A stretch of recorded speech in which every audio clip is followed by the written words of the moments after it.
There is a single birthday that quietly changes your entire tax life. And it isn't 65, and it isn't 67. It's 59 and a half. The day you cross it, a 10% penalty on your own retirement money disappears. And a window opens that can save a couple tens of thousands of dollars in tax. And most retirees walk right past it. Pull $1 out of your 401k at 59 years and 5 months, and the IRS adds a 10% penalty on top of your regular tax. Wait one more month to 59 and a half, and that penalty is simply gone. Same dollar, same account, one birthday apart. Here is what that window is worth. Two couples, same savings. One understands 59 and a half and uses the years that follow. The other just waits until they are forced to touch the money at 73. The difference in lifetime tax? Often more than $100,000. So today I'll show you exactly what changes at 59 and a half. The 3 mistakes that quietly cost people the most. And the third one is the most expensive. And I'll leave you with a simple one-page checklist you can fill out at your kitchen table. Stick with me to the end for that. I'm Uncle Ray, and here at the Retirement Desk, I break down one of these tax puzzles every single week. If that sounds useful, go ahead and subscribe. Now, let's open that window. First, let's be clear about what 59 and a half actually is. It's the age the IRS lets you take money out of your traditional IRA or 401k without that 10% early withdrawal penalty. Before it, penalty. After it, no penalty. That's the whole rule. And here is the first mistake because so many people mix these ages up. 59 and a half is not when Social Security starts. That's 62 at the earliest. It is not Medicare. That's 65. It's its own separate milestone, and confusing them costs people years of opportunity. Now, one thing does not change at 59 and a half. The money is still taxed as ordinary income, just like a paycheck. The penalty disappears. The income tax does not. Getting those two mixed up is where the second mistake begins. Let's look at that penalty for a second, because it's brutal. Say you pull $10,000 from your IRA at 58. You owe regular income tax on it, and then an extra $1,000 gone just for the timing. That's the 10% penalty. It's a tax on being early. There are a few escape hatches before 59 and a half. The rule of 55 lets you tap the 401k from the job you just left, penalty-free, if you leave in the year you turn 55 or later. And a 72T plan lets you take equal payments early. But these are narrow with strict rules. For most people, 59 and a half is the real gate. Let's slow down on the rule of 55 because it trips people up. It only works for the 401k at the job you're actually leaving, and only if you leave in the year you turn 55 or later. It does not free up your old IRAs, and it won't help if you already rolled that 401k over. Powerful, but narrow. The other early door is a 72T, a set of substantially equal payments. Once you start, you're locked in for 5 years or until 59 and a half, whichever is longer. And break it early, and the penalties come back on everything you took. It's a serious commitment, not a casual withdrawal. A handful of other exceptions exist. A permanent disability, medical bills above a threshold, a first home up to $10,000 from an IRA, a birth or an adoption. Handy in a pinch, but none of them are a retirement plan. For that, you wait for the real gate at 59 and a half. Roth accounts play by their own clock. Your own Roth contributions can come out anytime, tax and penalty-free. But the earnings are only truly free once you're past 59 and a half and the account has been open at least 5 years. Miss that 5-year mark, and you can owe tax on the growth even after 59 and a half. And a specific warning on Roth conversions. Each conversion starts its own 5-year clock. If you convert money and then pull it back out before 5 years and before 59 and a half, you can owe that 10% penalty on it after all. Once you're past 59 and a half, that particular trap disappears. But here is the part almost nobody talks about, and it's where the real money is. 59 and a half doesn't just remove a penalty. It opens a window, the years between the day you retire and the day the government forces withdrawals on you at 73. In that window, something wonderful happens to your taxes. You've stopped working, so your income drops. You may not have started Social Security yet. Your required withdrawals haven't kicked in. For a few years, you might be sitting in the lowest tax brackets you will ever see again. Remember, your money lives in 3 buckets. Taxable brokerage, taxed on its gains. Tax deferred, your IRA and 401k, taxed like a paycheck when it comes out. And Roth, already taxed, growing tax-free forever. The window is your one chance to move money between them on your terms. So, what do you do with it?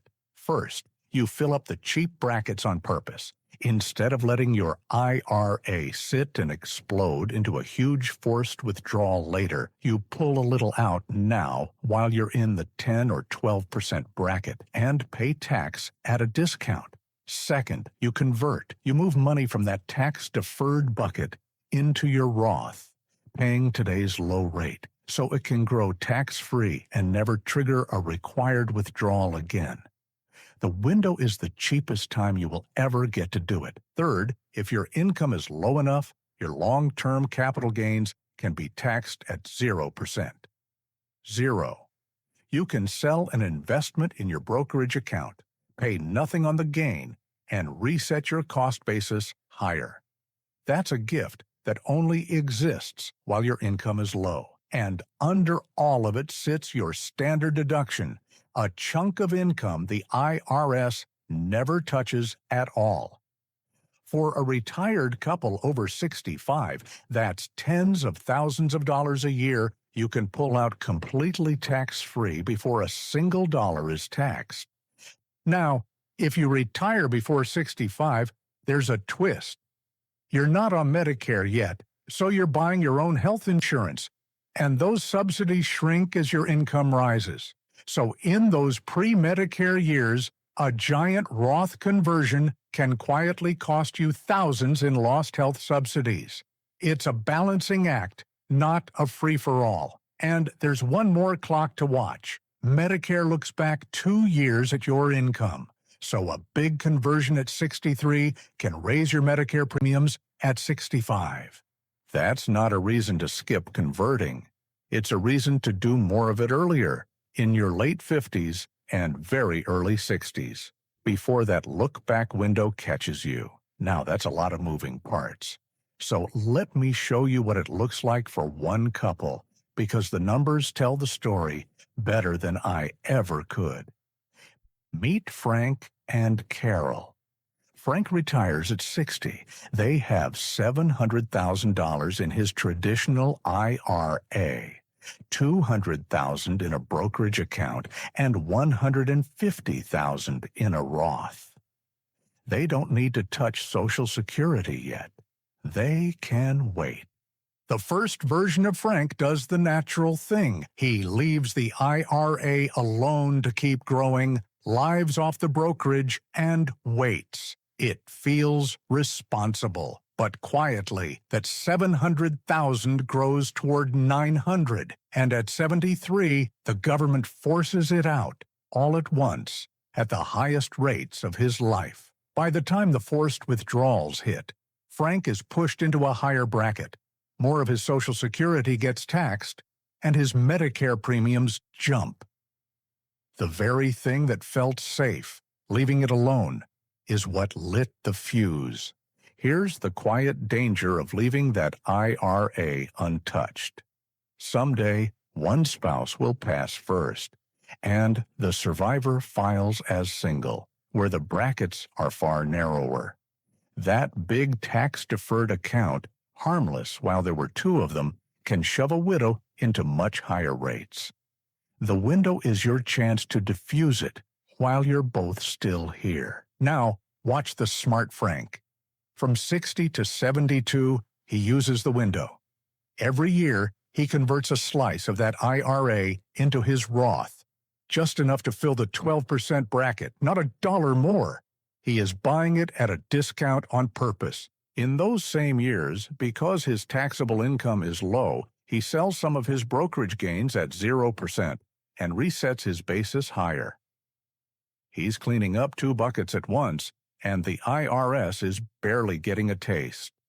Year after year, that tax-deferred bucket shrinks instead of exploding. By 73, the forced withdrawal is small, because there is far less left to force out. The bomb never goes off. Put a number on it. Left alone, Frank's forced withdrawal at 73 might have been $34,000, stacked on top of everything else. After a decade of quiet conversions, the balance is small enough that his required withdrawal is closer to $15,000, and it barely moves his tax bill. The result? Smart Frank keeps his taxes low and even, his Social Security largely protected, and his Medicare premiums under the line. And over their retirement, that couple keeps somewhere north of $100,000 that the first Frank simply handed to the IRS.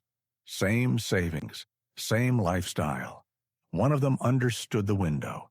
If that $100,000 difference just made you sit up, do me a quick favor and tap the like button. It genuinely helps me get this in front of more retirees. All right. Let's lock in the rules. Rule 1, 59.5 is a tax milestone, not a retirement deadline. It's the day the penalty disappears. But the smartest move is often to keep your income low and start using the window, not to drain everything the moment you can. Rule 2. Don't let your IRA sit and grow into a problem. An untouched tax-deferred account isn't safe. It's a tax bill compounding in the dark, waiting for 73. Rule 3. The low-income years between retirement and 73 are the most valuable tax years of your life. Fill the cheap brackets, convert to Roth, harvest gains at 0.